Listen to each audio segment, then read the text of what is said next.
All right, we are back here on Sportsline. Another big story over the weekend. The National College Basketball Hall of Fame unveiled its class for 2021. And going in the 8-member class is legendary Belmont coach Rick Byrd. We could not be happier for him. 805 career wins, most of those at Belmont over 33 years, ranking 12th all-time in Division I. He took that program from an NAIA power into Division I basketball, helped them make the transition. Nobody thought it could happen and happen successfully.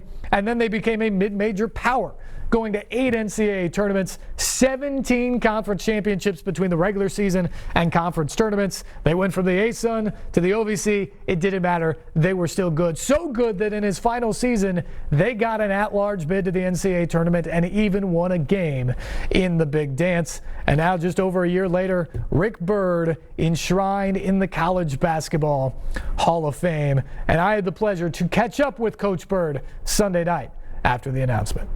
And we are thrilled to be joined now by our good friend Rick Byrd. Rick, congratulations and happy Thanksgiving. Where were you when you found out? You know, it's odd, Steve. I've known about this for almost a year. Wow. And it was going to be announced at the Final Four, and of course there wasn't one. Then they couldn't decide when to announce it, how to announce it. We were supposed to be in Kansas City this week for the induction ceremony and be a part of that tournament, and so I just found out the first part of this week that it was going to be announced.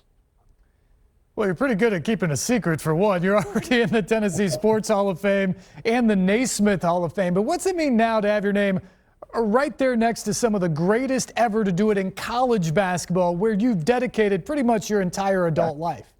Well, I think that's the big part is that's all I've done is college basketball. And pretty sure I was going to make it as a player after my 1 year of junior college basketball as the 11th man. So it's just, you know, I may be in the same one with some of those names you're talking about, but I guess what I'm grateful for a lot is that they're willing to recognize coaches that aren't necessarily on the very highest level. And my career spanned small college basketball as well as what we call mid-major basketball now.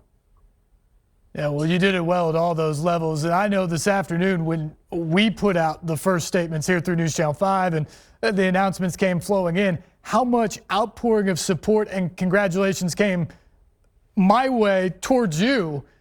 It had to be overwhelming for you this afternoon and this evening. What's this day been like to get all the congratulations from players and coaches over the decades? Yeah, it's you know, they're still coming. I think it's the kind of thing because it was announced in that game, and you know, I'm not a big social media guy, so I don't know about all that. But early on, they were kind of slowly coming in, and here in the last couple of hours, let's just say I'm behind in responding.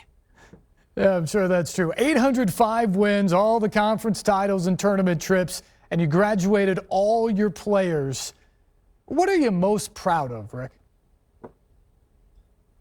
Oh, that's a hard one because it just took so many people to do all of this that no head coach deserves nearly as much credit as they end up getting. But I think you sort of hit on it. The combination of winning on the floor with young men of high character who excelled in the classroom is something a lot of people think can't be done in college athletics today, and I think it can.